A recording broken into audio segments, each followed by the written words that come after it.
저는 평생 서울대학교 인문대학 중어 중문학과에서 교수로 근무했었습니다. 그리고 2014년에 정년 퇴임하고 10년째 제 혼자 공부를 하고 있습니다. 교수 생활할 때는 저는 현대 중국어 문법을 전공했습니다. 그리고 퇴임하고 나서는 제 평생의 숙제인 맹자라고 하는 책의 한문 문법 공부를 하고 있습니다. 아마도 제 생의 마지막은 한문 문법을 여러분들이 알기 쉽게 설명하는 것이 될 것입니다. 제가 우리 역사 다시 보기라는 제목으로 강연을 하게 된 건 오래됐습니다. 왜 그랬냐면 제가 국사를 처음 배운 건 초등학교 때고요. 중학교 때도 배웠고요.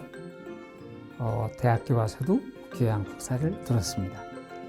그런데 어느 순간에 제가 배워왔던 우리 한국사의 이야기, 또 제가 생각했던, 판단했던 우리의 역사적인 사실들이 상당히 틀린 것이 많다는 걸 알게 됐습니다. 그러한 것들 때문에 우리 역사는 조금 더 다른 각도에서 볼 수도 있겠다라는 생각이 들었습니다. 예를 들면 굉장히 어려운 얘기지만 객관적 관점이라는 게 있습니다. 무엇이 객관적 관점인지 우리는 잘 모르죠. 저도 잘 모릅니다. 그러나 가능한 한 객관적 관점으로 우리 역사를 보아가면 지금까지 부정적으로 보았던 것을 대단히 긍정적으로 생각할 수도 있고, 지금까지 안 좋게 보아왔던 것을 좋은 입장에서 볼 수도 있겠다는 생각이 들었습니다. 그 사이에 제가 만난 것은 과학사 이야기들입니다. 과학이라고 하는 것을 이해하게 된 건 얼마 되지 않습니다. 그런데 과학적 관점이라고 하는 것은 엄청나게 정교하고 정확합니다. 그리고 상당 부분 객관적입니다. 그래서 저는 우리 역사도 과학적 관점에서 보아야겠다는 생각을 하게 됐습니다. 역사를 이해하고 안다는 것은 현실을 안다는 것하고 똑같습니다. 우리가 볼 때 역사는 과거의 일인 것 같지만 지금도 역사입니다. 현재라고 하는 건 아주 짧은 순간입니다. 제가 말씀드리는 사이에도 시간이 흘러가죠. 조금 전에 말씀드린 것은 또 하나의 역사입니다. 그러니까 역사와 현실을 너무 구분하지 말고 같이 볼 수 있으면 좋겠습니다. 이유는 현재가 과거의 열쇠인가, 과거가 현재의 열쇠인가 라는 논쟁이 있습니다. 이러한 논쟁은 뭘 말하냐면 과거에서 현재 문제가 되는 것의 해답을 찾을 수 있을지도 모른다 라는 답이 있기 때문입니다. 저는 역사를 잘 보면 오늘날의 우리를 이해하는 데 많은 도움이 된다고 믿고 있습니다. 그래서 역사는 언제든지 다시 볼 필요가 있고 다시 연구할 필요가 있다고 생각하고 있습니다. 우리 역사에 관한 재미있는 사실들을 물어보신 것 같은데 너무 많아서 무엇을 말씀드릴지 모르겠습니다.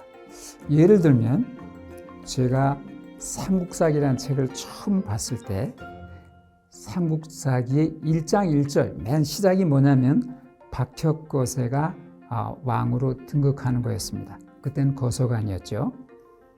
둘째 줄이 뭐였냐면 박혁거세 4년에 일칙이 발생했다는 기사가 있었습니다. 제가 이걸 본 건 굉장히 오래됐어요. 아마 고등학교 때인가 대학생 때인가였어요. 그때는요 삼국사기 두 번째 규절이 박혁거세 4년에 일칙이 났다는 것이었는데 그것이 믿어지지를 않았습니다. 아니 BC 54년에 무슨 일칙을 관측하고 그것이 남아서 지금까지 전해진단 말이야. 이 기록은 아마도 거짓일 것이야 라고 생각했습니다.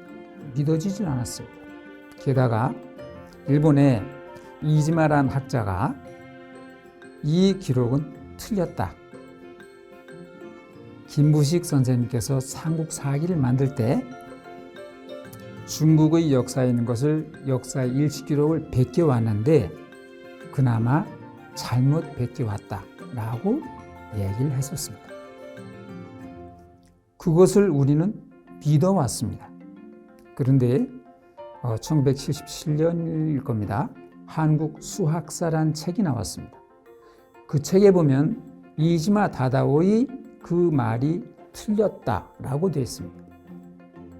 그리고 2000년이 지나서 한국천문연구원에서 삼국시대의 일직도라는 책을 냈습니다. 그건 뭐냐면 현대의 과거로는 100년 전, 200년 전, 1000년 전, 2000년 전에 일찍이 있었는지 없었는지를 전부 계산해낼 수 있습니다. 컴퓨터의 발전이죠. 거기에 보면 박격거세 4년에 일찍이 있었다라는 것이 과학적으로 증명이 되어 있습니다. 저는 이걸 보고 나서 삼국사기가 굉장히 과학적 사실에 근거해서 저술이 되었구나 라는 생각을 갖게 됐습니다. 그러면서 삼국사기 다른 기록들에 대한 믿음이 생기게 된 것입니다.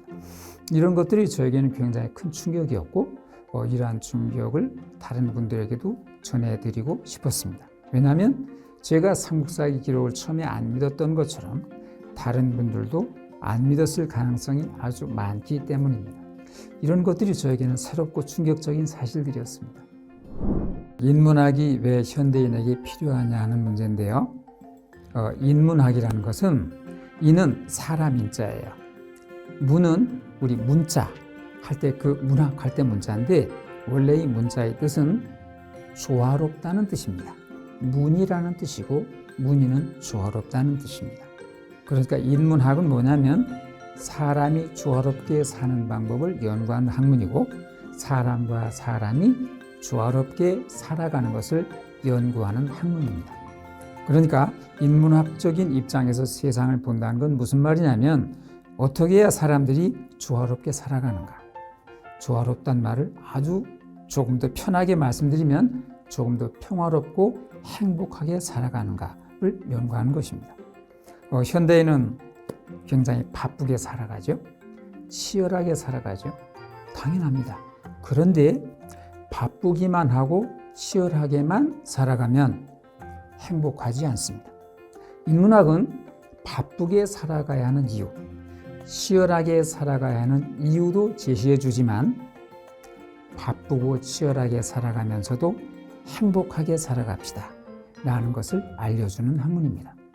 그러니까 하루하루 행복하게 살아가기 위해서는 어떠한 사고를 가져야 하는가, 삶을 어떠한 입장에서 보아야 하는가, 우리 미래를 어떠한 입장에서 보아야 하는가, 지금의 고통은 나에게 가치 있는 고통인가 아닌가, 이런 것들을 얘기해 주고 있습니다.